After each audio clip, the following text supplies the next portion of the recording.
હેઠળ આશા વર્કર અને આશા ફેસિલિટેટર બહેનોએ ઓનલાઈન ટેકો એપની કામગીરી તાત્કાલિક બંધ કરવા માંગણી સાથે રજૂઆત કરી છે। તેમણે જણાવ્યું કે અધિકારીઓ બહેનોને મોંઘા સ્માર્ટફોન લાવવા દબાણ કરી રહ્યા છે, જેથી તેમને માત્ર 2000 રૂપિયાનું ઇન્સેન્ટિવ મળે છે। આશા વર્કર અને આશા ફેસિલિટેટર બહેનોએ સરકાર પાસે કેટલીક મુખ્ય માંગણીઓ મૂકી છે અને આપવાનો સમાવેશ થાય છે। બિલકુલ, આજે અમે ડોક્ટર બાબા સાહેબ આંબેડકર હોલમાં ભેગા થયા છે અને આંબેડકર હોલમાં ડોક્ટર બાબા સાહેબ આંબેડકરની વાત ન થાય એવું તો બને જ નહીં। અને આંબેડકર હોલની અંદર જ ડોક્ટર બાબા સાહેબ આંબેડકરે જે સમાન કામ સમાન વેતન અને બંધારણનો જે હક લઘુત્તમ વેતન આપ્યો છે અને જે હક અધિકાર મહિલાના છે એના બાબતે વિશેષ આજે અમે ચર્ચા કરી। ખાસ કરીને આ ગાંધીનગર જિલ્લાની આશા વર્કર બહેનો અને ફેસિલિટેટર બહેનો બહુ દુઃખી અને નારાજ થઈને આજે મિટિંગનું અમે આયોજન કર્યું છે।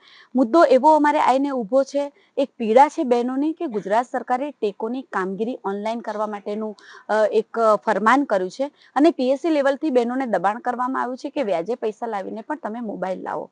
ત્યારે અમે સરકારને કહેવા માંગીએ છીએ કે તમે ઉડઝૂડ આવી રીતે તમે પરિપત્રો બનાવો અને નિયમ ઘડો, એ ચાલે નહીં। સૌથી પહેલા તો આ બહેનો એટલી બધી સશક્ત નથી ફાઇનાન્શિયલી કે સારામાં સારા મોબાઈલ લઈ શકે। તમારે કામ કરાવવું છે બહેનો પાસે ઓનલાઈન, તો એમના પ્રશ્નોનું નિરાકરણ લાવો। અમારો પ્રશ્ન છે કે અમારી પાસે મોબાઈલ નથી, આશા વર્કર ફેસિલિટેટર પાસે સારી ક્વોલિટીનો નેટ કોણ રિચાર્જ કરી આપશે, ટાવર નથી પકડાતા ગામડાની અંદર, લાભાર્થી ગેરહાજર હશે, એવા સંજોગોમાં શું થશે?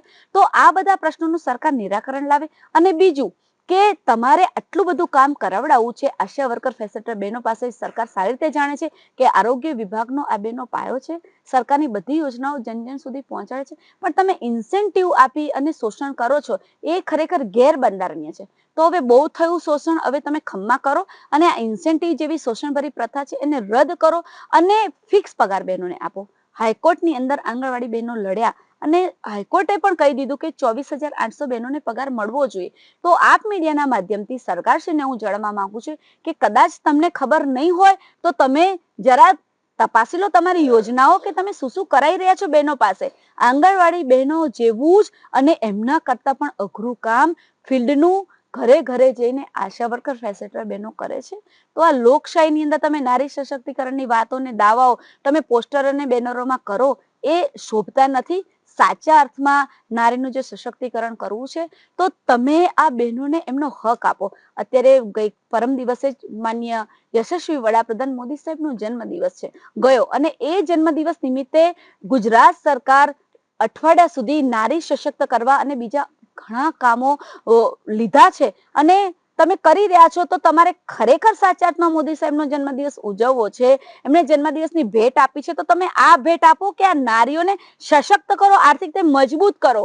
આ બહેનો આખા ગુજરાતની ગર્ભવતી મહિલાઓનો ખ્યાલ રાખે છે। બિચારી બહેનો જ્યારે ખુદ પ્રેગ્નેન્ટ થાય છે તો પૂરા દિવસ સુધી કામ કરે છે। આ કઈ બાજુનું તમારું સશક્તિકરણ છે? આ બહેનો સશક્ત ત્યારે બનશે કે એ લોકોને 7મા મહિના પછી એ 3 ડિલિવરી સુધી એ આરામ કરશે। બાળક જન્મ્યાના 4-6 મહિના સુધી બહેનો આરામ કરે ને તો એ સશક્ત બનશે।